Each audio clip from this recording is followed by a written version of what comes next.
The boys are live. It's Wardo and The Don, episode 9. I just want to get right into this. This is a huge game. This episode is going to be very NFL heavy, as you can imagine. Oh, yeah. What an unbelievable week. Let's get right into it.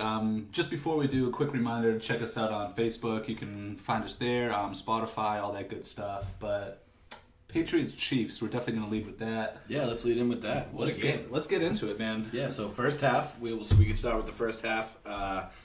Pretty much, I felt like outside of that pick, a perfect first half. Like, if you think about it, outside of that, say we had punched that in or even got a field goal there, you're talking about a 17-0 first half. We pretty much played a perfect first half. We schemed perfectly against Mahomes, but not just that. We didn't give him enough, he didn't get enough chances. You know, we controlled the clock the entire half. He barely had the ball, so that's how you beat him. The clock management in the first half was great, and again, the Patriots getting the ball first in the opening drive, which I'm kind of coming around. I like that. Yeah, and that was on Andy Reid. Andy Reid, they won the toss. Yeah, they deferred, so he gave us the ball, which. But I'm not sure why he was going to sit there and rely on his defense. The offense got him there, but. Both in this game and the Chargers game, the opening drive taking up a huge chunk of the clock in the first quarter, and then also from the first quarter, I had jotted down a few notes while I was watching the game. James White, huge couple third down conversions, which was a theme throughout the entire game. Yeah, third down conversions. Third down. These guys on third down are so clutch. It's unbelievable. The defense came out hot. Van Noy, in particular, was looking really good throughout the game. Yeah, Van Noy had 8 tackles, 2 assisted tackles, and he had 2 sacks, which 2 huge sacks. Huge first quarter. And then in the second quarter, you mentioned it before, that was just a brutal interception by Brady. Yeah, it was. At that point, if they score there, I think they could have, kind of blown them out. The defense stepped up, because even right after that turnover, the defense turned around and got a stop. I think they went 3-0. Yeah. So like that turnover led. The momentum that it could have led to if they had gone down and scored was completely negated by a 3-and-out.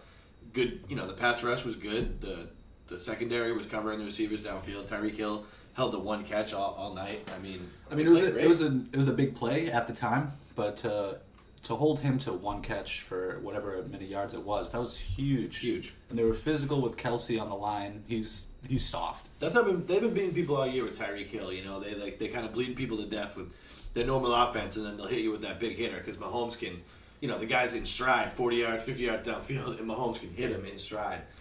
He can lead a receiver 60 yards. Which on the run, too. On the run, which is ridiculous, And, if we're going to talk about Mahomes, 16-31, he had 3, just south of 300 yards, 3 touchdowns, no picks. I mean, his completion percentage not great, almost 50%. But other than that, the kid literally made no mistakes. Maybe some incompletions he shouldn't have made, whatever, but he didn't throw a pick. He didn't fumble the ball. He didn't make any mistakes. He played great. He really did. I'm impressed with Mahomes. That kid's got a future, and if they can put a defense in Kansas City, that team's going to take over the AFC. Yeah, he's going to be probably the best player in the league for a long time coming. See him and Baker. Yeah. Him and Baker in the AFC are going to be competing for some AFC championships, which would be fun. I thought he came out a little tight in the first half, but, the same way it was the first time the Patriots and Chiefs played in the regular season. Yeah. He comes back in the second half. I mean, in the third quarter, the Chiefs come out, get the ball, 4 plays, bang, just like that, score. It's odd, and you hate to discredit them for this, but they seem to, when they score, there are no drives. They basically have quick hitters. They're scoring 4 or 5 play drives.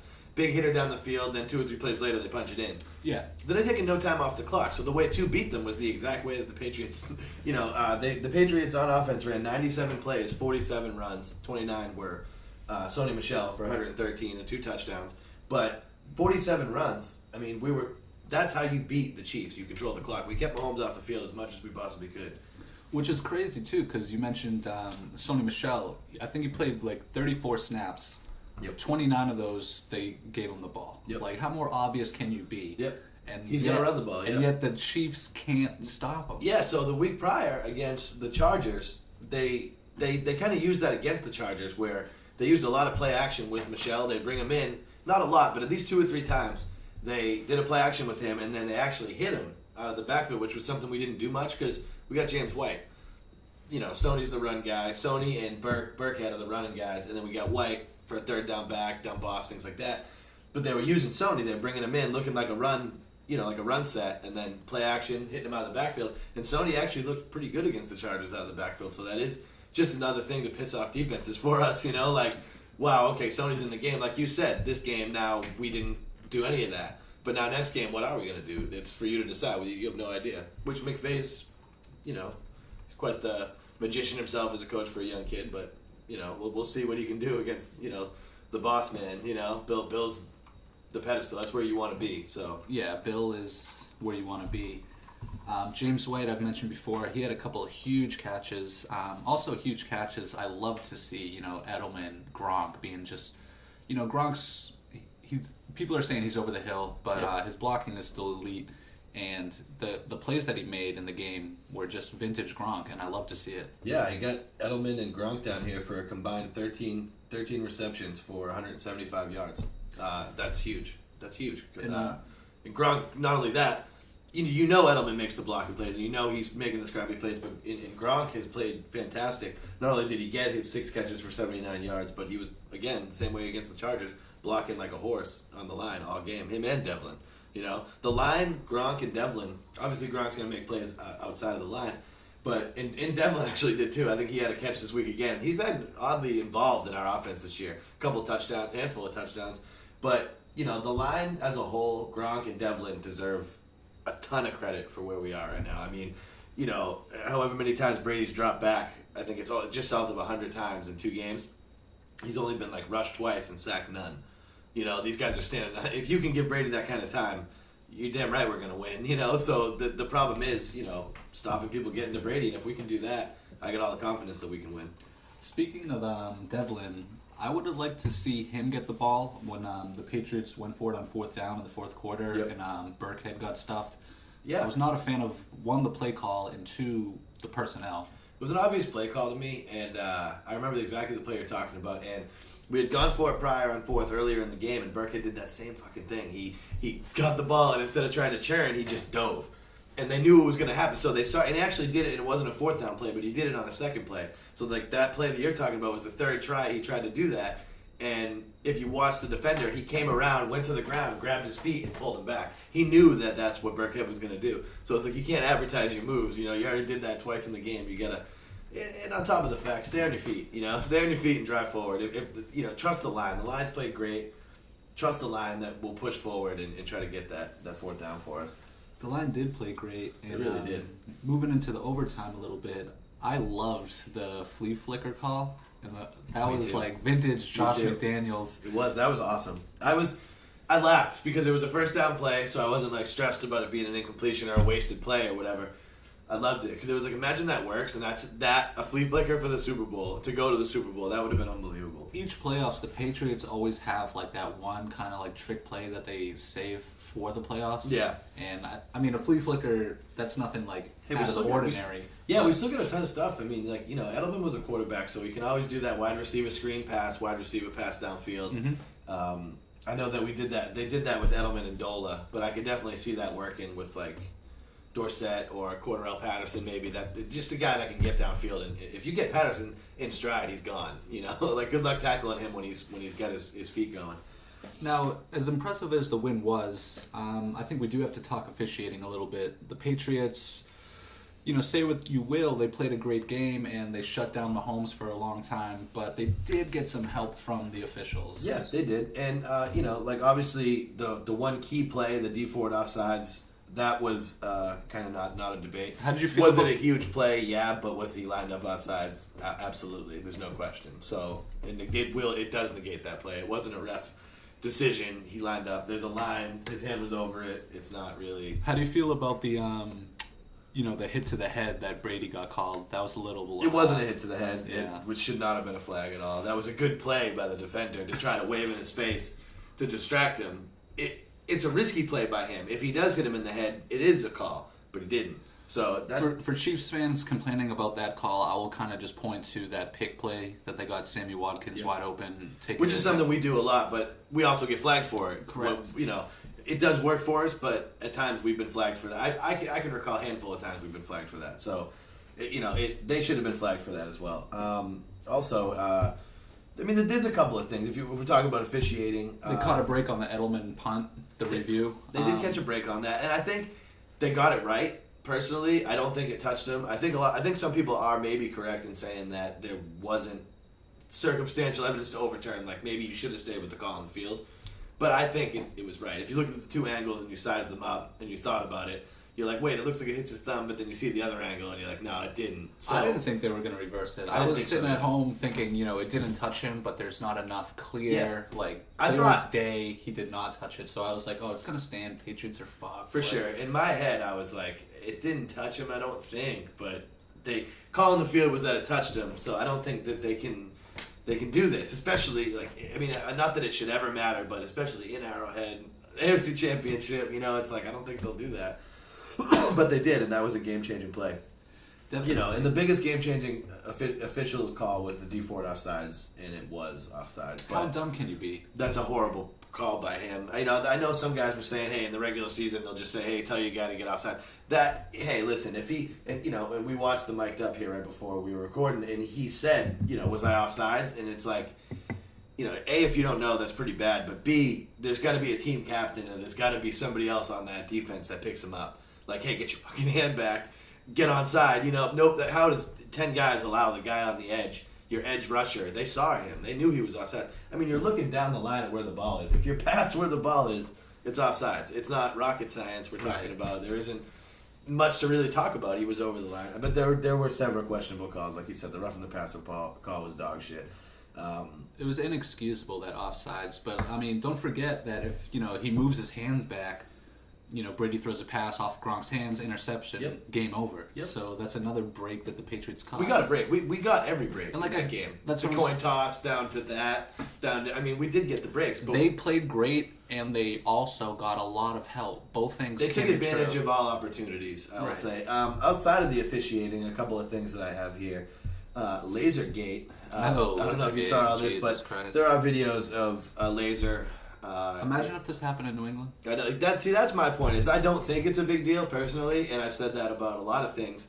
But if this did happen in New England last week against the Chargers, and that happened to Phil Rivers, this would have been an absolute shit show. So I do have a problem with that because nobody's going to say shit about it. They would have moved the franchise out of New England. They would have. People got Patriots like a sickness. They're sick of us. They just want us to go away. But that doesn't mean that the same type of things that have happened to us aren't happening with all these other teams. And I hate to be the kind of guy that complains oh, that's not fair. Look what they did to us. They should do that to them. But personally, I hope they do nothing about that. Right. And they're not going to, and I hope they don't because it's a stupid story. It's this and that. But the point being made exactly what you said. If this happened with the Patriots, it'd be a shit show. This was an OT note. We were driving down the field, 3 3rd and 10s.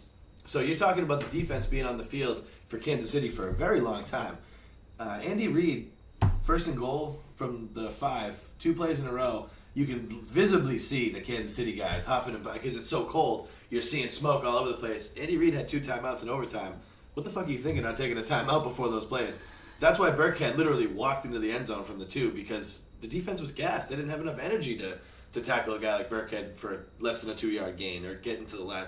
So I think, like you said, the coin toss call by Andy Reid, giving us the ball and deferring, and then that call, that non-call, that non-timeout, I think your defense being, going and getting a sip of water and breathing for a second is so important. Because what? You stop us on 1st down, 2nd down, 3rd down, we kick a field goal, even from the goal line, you get the ball back. And it just like the 3 3rd downs prior to that, they didn't make a stop. And I think on the goal line, they didn't. I don't blame the defense. I blame the coach on that. Once it got down to the goal line and you understand how close this is to being punched in, take a timeout, coach, and refresh. Reset everybody. Listen, hey, this is the situation now. Those 3rd downs just happened. Now we're in 1st and goal. Make a fucking stop, guys. And Andy Reid can't take a timeout. So that's just bad coaching. It really is. Going into the game, everybody was aware and knew that Andy Reid was going to fuck up the clock somehow, the clock management. Yeah. But, we had mentioned the opening coin toss. How do you feel about the overtime coin toss and the overtime rules? Do you think both teams should get the ball? So, again, like I said with the 3 3rd downs, I think that is my key in the answer that I'm going to give you. The 3 3rd downs that they gave up, 3rd and 10, it's a team game. If your defense can't stop a team 3 times in 3rd and 10, does your team deserve to get the ball back? It's a team game, you know. If you allow them to get the ball back, then what is that saying? Defense just doesn't matter. It's an offensive game, and that's all that matters if you have a good offense. Well, that's why Bill Belichick has one of his famous quotes. He doesn't really have many because he doesn't say much, but one of his more famous ones is, "Stats are for losers." Yeah. And situationally, you know, those third and tens have to have it. Brady comes through. And Mahomes, you know, he put up way better numbers. You can look at their passer ratings and stuff. And I heard a lot of talk after the game saying, you know, if you know the call goes against the Patriots on the punt, you know, if D Ford's not offsides, that's an interception. Yeah. People are saying if Brady did this, if Brady did that. If. You know what? If I had wheels, I'd be a wagon. Exactly. You know what I'm saying? If. So there's a lot of quarterbacks that can be said for. You know, there's a lot of quarterbacks that have come up just short many times, and they haven't made these plays, whereas Tom does it over and over and over again. Things that if they could do 2 or 3 times in their career, they would be first ballot Hall of Famers, but because they can't or only did it once, you know, but Brady does it year in and year out. He's 41 years old. He's going to his 3rd Super Bowl in a row, his 4th in 5 years. That's crazy. 35 plus, he's going to 4 out of 5 years Super Bowls. I mean, 36 to 41. He's going to 4 out of 5 of those Super Bowls. I was legit in junior high when Brady first went to the Super Bowl in 2001 against the Rams, and they're going to be going on to play the Rams.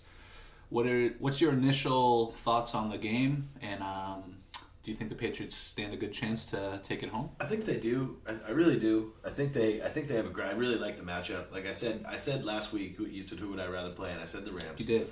I am Aaron Donald, guys like that, Ndamukong Suh, guys like that. I'm not a big fan of playing against. The Patriots line has played so well, though. That's why I feel good. I think some of the other games, like the games against the Giants in particular, the Super Bowls against the Giants, in those seasons, as good as we were, I can recall feeling very unsure about our offensive line. Being very sure even those years about our defense, because I know we've had some years, but I remember being sure about our defense, they can make some stops. But I do remember our line being sketchy, as in Brady had to get rid of the ball quick. And when you're playing against Pierre-Paul and Michael Strahan and Justin Tuck and Matthias Keeman, I mean, you can name the pass rushers the Giants had. They drafted savage pass rushers for, a decade, and it turned into 2 Super Bowls. And that's why, because our line was shit, and that was the way to beat us. The Giants wrote the blueprint for how to beat the Patriots. Absolutely. If you can rush 4 and get to Brady, which with the Rams' defensive line, they could do that. And again, it was the second week in a row where the Chargers didn't really blitz the Patriots. I didn't feel like the Chiefs blitzed a lot. I don't think they had the balls to. Like, I don't say the balls. I don't think that they feel like they have, like, the system to, if they do blitz, like maybe, some teams have enough talent in the secondary where, like, okay, we can blitz, but we can trust our secondary. I just don't think the Chiefs have that. I think that's why they didn't blitz, because they figured we have to leave linebackers back or they're going to torch us. Brady will torch you against the blitz. Historically, this year not so much, but now all of a sudden he's doing it again. So, yeah, it's looked really great, and the Rams got to the Super Bowl. Some people are saying they shouldn't be there. Some people are calling for them to play the game over from that. You gotta wonder if that's going to be a hangover. That's got to be the worst call you've ever seen, right? It's up there. Absolutely robbed. There's a lot of things to talk about when it comes to it. So if we're gonna add that as a challenge, okay, like you can challenge a pass interference call, will you even be able to challenge a non-call? Because that now, how many times have you watched Gronk get held on a play? It happens all game. You're saying it's like a scoring play where they would have to reverse the call in the field, exactly. But if it never gets called. If it was called, then they can look at it. But what if it was never called? That becomes kind of sketchy. Because now you're asking them to look at every play where they hold Gronk, where they do it 10 times a game. But it's just part of the game, and I'll give that. And then it's like, okay, so where does it stop? Do we allow them to throw the flag for holding calls? You see, if they want to open it up to that, I'm a little against it. Me too. That's what my gut feeling. That's where I'm like, where's the line? Because I think most people would be against it. But I will say, if you just keep it to the 2 for the game, and you lose timeouts, agreed. So 2 challenges, you can only stop the game twice to challenge something. And sure. Third, if you get them both right. Do you want to challenge a holding call in the middle of the second quarter, or do you want to save that for potential touchdown? Yeah, if both of your challenges get changed, you get the third, and that's only fair. If one of them, if you waste people's time, then you only get the 2. Also, like, for me personally, I think it should be held to pass interference and personal fouls. I think those are the two calls, the only two calls in football that actually absolutely change games. Personal foul is a 15-yard automatic first down, and a spot foul on pass interference, that could be a 50-yard play. So those are huge calls, I think, on those types of calls. On holding, it's kind of a ref's discretion, whether he thought, and I think you throw that one away. And then even the pass interference. Do you allow somebody to throw a flag about a non-call? In this situation, absolutely, but in most 99.9% of situations, I disagree with it. So, like, this situation at hand, I think they got fucked. And this New Orleans should be pissed. Sean Payton, Drew Brees, the whole team should be pissed. Second year in a row that New Orleans has got bounced on, like, some crazy shit. That's Stephon Diggs, right? The miracle, yeah. Yeah, the miracle in Minnesota. And kind of going back to that game, it was, one of the worst calls I've ever seen in my life. That being said, the Saints did kick a field goal there, so they went up. Yep. So they didn't stop the Rams. They got the ball first in overtime, wasn't able to do what... Yeah. I could be wrong with that. I don't know if... No, you're right. They got the ball in overtime and Brees threw a pick. He got hit as he was throwing. You're right. In the air. So, yeah, they got their opportunity. The golf gods, I almost said. The football gods gave them a chance to win the game. And Momentum's a thing. You kick a field goal, you give them the ball back and allow them to come down and tie the game. Momentum went back to the Rams. So last week I said that I thought the Rams were going to get rolled. And coming out of the game... It certainly looked that way. Me and you were texting. They were getting rolled. Except for the fact that the Saints settled for field goals twice. Right. Those 3 times. Then it could have been 21-0. You were texting me like Jared Goff sucks, and I agree. I think he's a little overrated. If there's any such thing as he settled into that game. I'll give him that. Yeah. But that first half, dude, when he was standing out there and he can't hear his speakers and he's like visibly in front of everyone going like covering his ears, like trying. It was like he's fucking shaking. Like he is not ready. So if this is the NFC Championship, and I understand it's a Superdome, don't get me wrong. You were in the Superdome for the NFC Championship, but if he was shitting the bed, pissing down his leg in that situation, the Super Bowl can't. I've been to the Superdome for a Saints game, and I'll say 1, it's a shithole. 2, It's crazy that they allow fans to bring whistles into the crowd. And that's bullshit. I'm actually glad you brought that up because it's something I did kind of forget about. But as a fan, even watching like on TV, I was getting super annoyed. They were. It's like a thing down there. I've been to like some they got that one guy jazz clubs and like that's like a thing. People just bring whistles out and blow them with the music going. They got that guy with the big fucking whistle on his head, and he apparently has like the loudest whistle in the world. Oh Jesus! Like some crazy. He has like some record for the loudest whistle. But no, it wasn't just one. The whole crowd was whistling, and I kept they snapped the ball and they keep doing it. I'm like, wait, are they stopping the play? Like, and I get maybe it's a little home field advantage, but it's annoying. I don't think it should be allowed. Again, imagine if that was in New England. If that happened in New England, it would be an absolute shit show. Looking forward towards the Super Bowl, though. I got a couple of things for the Super Bowl. Yeah, I know that. So the Rams were wearing their throwback blues, the blue with the yellow. I had a couple things. We're going to wear our whites, which is what I want us to wear. That's what we win Super Bowls, and I think we won almost all our Super Bowls in the white. So I do want us in the white. But if they can wear their throwbacks, why can't we wear our reds? I love those reds. I do. Not like that I reds. Want us to, because we don't. There's some people pay attention to it for like the prop bettors out there. When the Patriots wear white in the Super Bowl, they tend to win. Yep. It's when they wear. Which is why I want them to wear white. Yeah. But going into the game, Belichick is literally twice the age of McVay. Yep. All that experience that comes with it. Brady's I'm feeling really good about the Patriots. There's no way that Belichick's going to lose to fucking Nick Foles and Jared Goff in back-to-back Super Bowls. Be rough. And I don't know what's going on with Todd Gurley. He was like not playing in the game. 4 carries for 10 yards. He had a touchdown, but you can't tell me that there's something not going on because McVay. I think it's like a mental thing too. Exactly. McVay was saying it's like a flow of the offense thing. I need to give him more carries.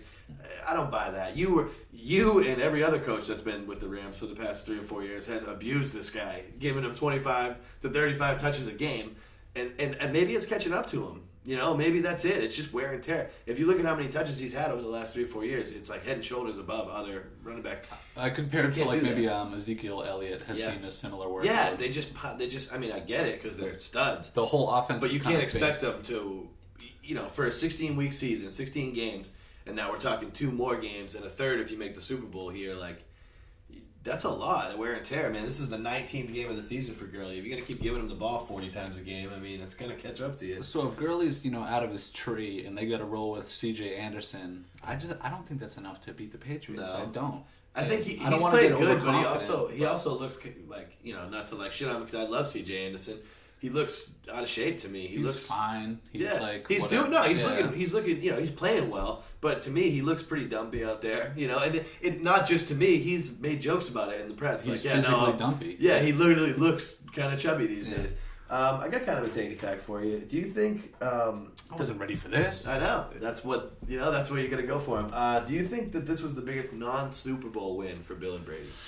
Oh my God, that's such a good question. It's so hard. I don't want to get too wrapped up in the moment. Yeah. That tends to be a thing in sports these days. It happened 3 days ago. That's the greatest thing I've ever seen in my life. It happened 3 days ago, so it's fresh. Yeah. But it's up there. It's top 3. It's definitely up there. For sure. I think that's why I asked, because it's like clearly in the top 3. We've had some other great wins. That overtime when the Ravens missed the field goal. Yep. That was a crazy game. That was, I think Edelman threw a touchdown on my computer. I was overseas. Well, I watched that on my computer actually. So I remember that one distinctly. That one comes to mind. Obviously, non-Super Bowl. You said non-Super Bowl. So the Super Bowl's wins are Super Bowl wins. Like course. the Malcolm Butler. The Atlanta one is number 1. Atlanta was unbelievable. But I'll say for the take attack, I will say yes. Yeah. That's the best non-Super Bowl win of the Brady-Belichick era. I think so too. I think when you factor in the doubts this year, the season they've had, the coaching that Bill. I mean, if you want to break it down from playoffs regular season, that's another story. Because remember, a few years ago when Peyton was still on the Broncos and the Patriots are down 20 points at home. I remember that game. It was 0 degrees outside. So you bring up these great games, and I even But in terms of playoffs, non-Super Bowl, that's got to be number 1. Yeah, I think like you said, I think there's that one with the Ravens, and there was a couple other good ones with the Ravens. There's been some good standouts with the Steelers over the years. And the Colts beforehand. I know there was that goal line stand against the Colts. I think it was one of the years we won the Super Bowl, maybe 2005. But Willie McGinnis made a play against the run of Edgar and James. I think it was. That's up there. Yeah. That was an unbelievable. And he ran down the field. I remember that clearly. But think about the memories we're bringing up. I mean, that is how great this was Sunday. It is up there with those games, maybe if not better, because it was to send us to a Super Bowl that, even as diehard fans, I'm not sure we really thought that they were going to get there. At times, I really doubted them this year, and they trended right in. The defense, I've been saying all year, the defense was trending in the right direction, and they definitely have stepped up. They stepped up big against Kansas City, especially in the first half. I just want to say, and obviously, it's clear that we're homers. We're born and bred in New England, but anybody who argues to me Joe Montana is better than Brady at this point, I'm not even listening to him. At this point, you have a pea brain if you think that. Nines? It's the sustained greatness, I mean, I do understand. See, Joe Montana, back then they had the Cowboys were right there, and also the New York Giants with Parcells and Belichick and them. So there were a couple of, those were all in the NFC. So there were a couple of really good teams over there that Joe was competing with, but you think about the longevity of 2001 to now 2019 being in another Super Bowl, there's no question. To that, I would say Brady had to go against Manning for years and years and years. Yep. And Mahomes, his future is bright. It's bright. I said, Baker's future is bright. I'm not sure what, for the NFC, I think there are a lot of old, aging quarterbacks, Drew Brees, Cam Newton. A lot of these NFC teams are going to be trending towards drafting a new quarterback. You got Carson Wentz, possibly, although there's some weird reports out there about him being a selfish player. Yeah, and some weird stuff have like that. Kind of denied that. So but I mean, last year before the injury, you would have said Carson Wentz is the future of the NFC. Dak Prescott, Ezekiel Elliott, maybe the future of the NFC. We don't know. We have no idea. We know the future looks bright right now, but who knows what they come out and play like next year. One thing about the Patriots-Chiefs game that had nothing really to do with the game that I heard a lot of talk about was the Tony Romo situation, which has become a big deal for some reason. Yeah. Some people hate him, some people love him. It seems wicked conflicted, right? So, I talked to some people, and they're like, wow, that guy is spot on. I like listening to his analysis. And then I'm reading other people on social media during the game, I wish Romo would shut the fuck up, they can't stand him. He's so annoying. And I personally, I like listening to him call a game. He obviously enjoys it, which you can vibe that, but he just, more than anything, he just knows what he's talking about. He's calling the plays before they happen. He's actually, maybe for a football fan, most football fans who don't know so much about football and schemes and things like that. He is explaining a lot of intricate things, but in a basic way, and he's amazing at that. Yeah, I think his analysis is usually on point, and I like how he gives you sort of like an inside track into what the players or coaches might be thinking at the time.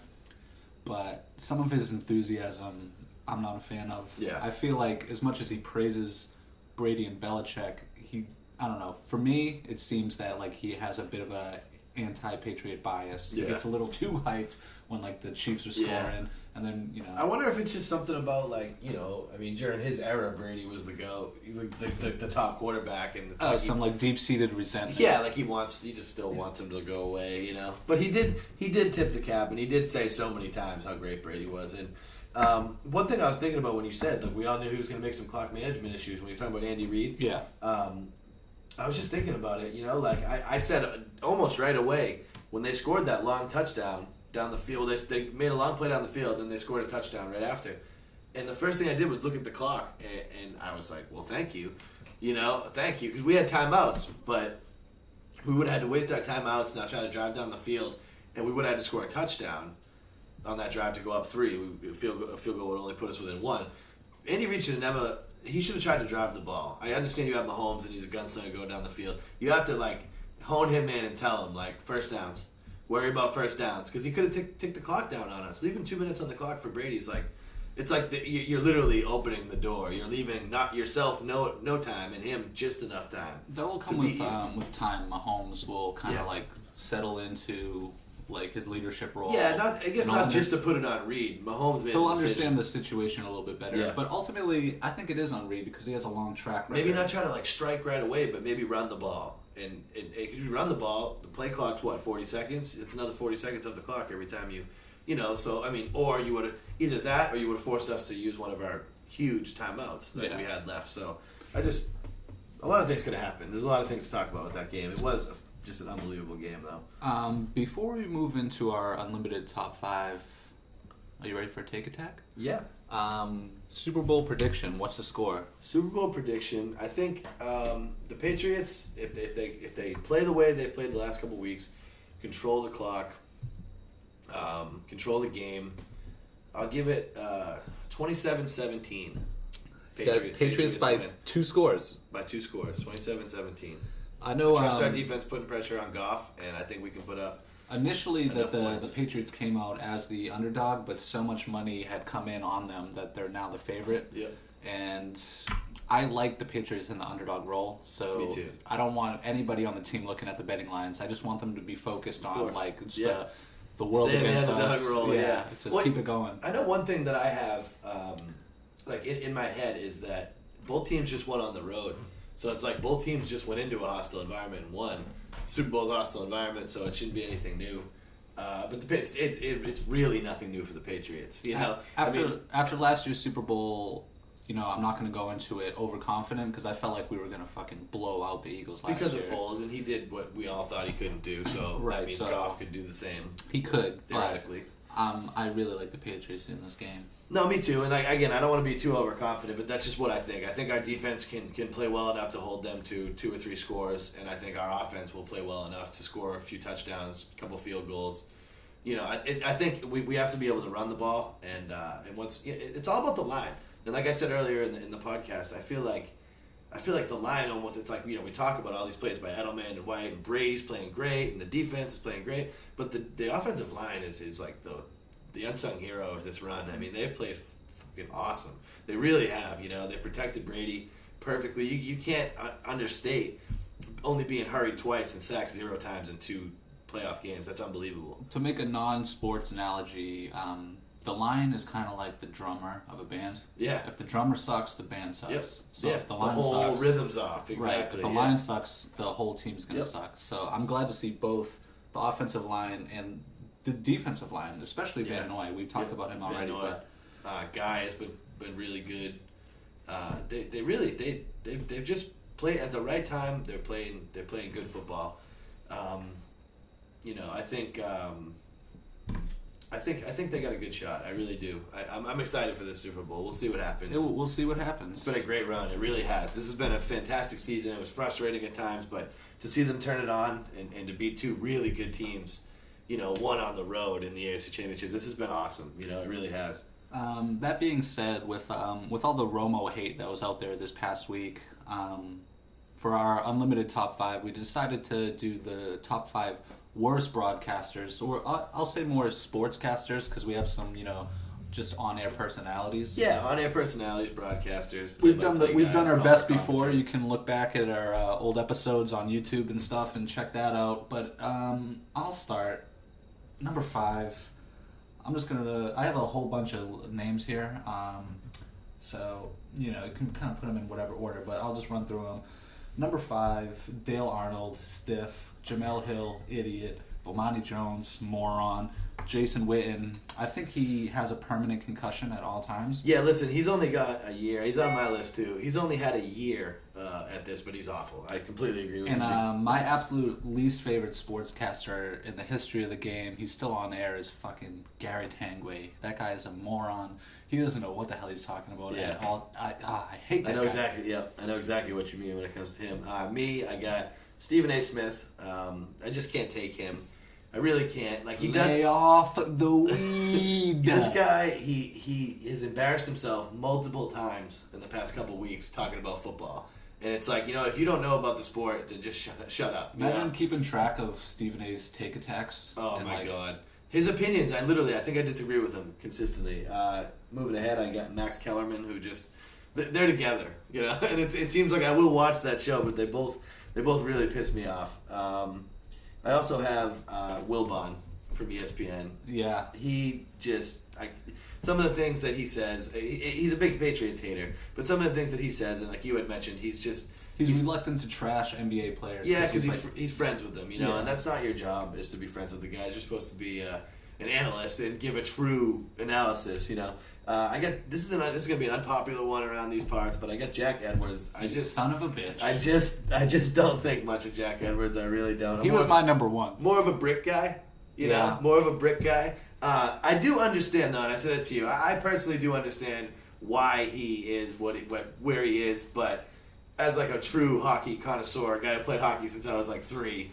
He gets on my nerves at times, but I understand. Shot born in a steel mill. Yeah, he drives the sword into the heart of the defense. I mean, I get it. Your average fan probably loves him, and I get it. But I'm more of a brick guy when it comes to hockey analysis, stuff like that. And since you had Jason Witten, but my true number 1, my least favorite analyst of all time is Johnny Miller. Fuck that guy. I hate Johnny Miller, and when I found out he was retiring this year, I was like, oh man, the majors are going to be great this year. We don't have to listen to Johnny Miller. The Masters is always like, I love Jim Nantz. There's so many guys, Faraday, in golf that can do such a great job that it's like, get out of here, Johnny Miller. Nobody wants to hear about you in 1972 and how great your flow was. Like, nobody wants to hear about it anymore. It reminds me of that South Park episode where Cartman throws a going away party for Kyle, but it doesn't invite Kyle. We are celebrating Johnny Miller's retirement, and we're not inviting him either. Yeah, we're not inviting him. He's absolutely not invited to this party. A couple other names I had down. Obviously, this is an unlimited top 5. Always. Brian Windhorst. He is just up LeBron's ass his entire career. Yeah. I think since high school. Yeah. Stiff. Shannon Sharp. Idiot. Shannon Sharp's terrible. And He's terrible. Hometown guy, I had to do it to him. Maybe back in the day, I love Walter. But Tommy Heinsohn, he is just old as fuck. He needs to get out of there. Yeah, and it's the old... I agree with you. It's very gimmicky, and it's old. It's played out. He may be more of a homer than Jack, which is saying something. Wild, yeah. Honestly, I got, from ESPN also, I left him out of it because I do at times... Jim Rome is good, but he pisses me off. Sometimes I think he acts like a hardo. Like he's acting like he's a hard ass out there. It's like, yeah, you did get punked on national TV 15 years ago, 20 years ago. We remember that. People don't forget. Yeah, people don't forget. Skip Bayless, who I left him off the top 5. He's an asshat, but only because he's a Patriots guy. Love him. I left him off the top 5. And these two right here are absolute iconic analysts, but they're annoying as hell. But they called so many great things that I couldn't put him on the list. John Madden's one of them. Yeah. He was such an obvious guy, but clearly a good football coach, and he's iconic. I remember his voice literally makes me think of being a kid watching football. And Joe Buck. Joe Buck is It's he's such a pain in the ass. He's a stiff. He's called 4 World Series for the Red Sox, and his voice, it's iconic to me now. You know, he's a true pro. I remember when Keith Folk give the underhand toss to Minkiewicz. Remember, he's like, "And the Sox fans have loved 86 years." Yeah, and I'll never forget Joe Buck calling those. So as much as he annoys me, I can't put him on that list because he's called too many iconic games for Boston sports. That's pretty much what it comes down to. All right, well, that's going to do it. It's been episode 9 of Wardo and The Don. If we don't talk to you next week, we will certainly talk to you after the Super Bowl to discuss. We'll probably do another just NFL episode after the Super Bowl. I'm sure there'll be a lot to talk about. Yeah, we'll have to break down whatever happens in the Super Bowl and you know, go from there. You know, I mean, like I said, I feel really good going into this game. We'll see what happens. Obviously, McVay is not somebody to you know, just brush off. He's a good coach. He's got him here. They have good players on both sides of the ball. This isn't going to be an easy cakewalk type game, but I think if the Patriots play the way they've been playing, we should run this one. All right, and a quick reminder, if you have any questions, comments, anything you'd like us to hit on in future episodes, email us at wardoandthedon@gmail.com. Otherwise, look for us on Facebook, Spotify, YouTube. Our Spotify playlist, as you know, is, you know, lava. Yeah, you know the deal. You're on a road trip or you get stuck in traffic, toss on that playlist, you'll be dancing. Throw it on. All right, and good talking to you guys. This is The Don signing out. All right, this is Wardo. Have a good one, and go Pats, man. Another Super Bowl. Let's go. You.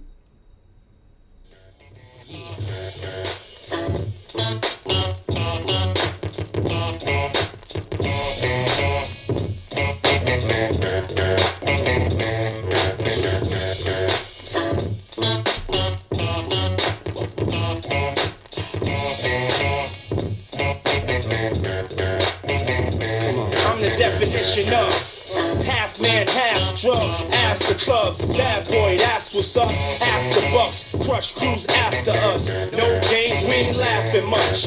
Nothing but big things. Check the hit list, how we twist shit. What changed but the name? We still here, you're rocking with the best. Don't worry if I write rhymes, I write checks.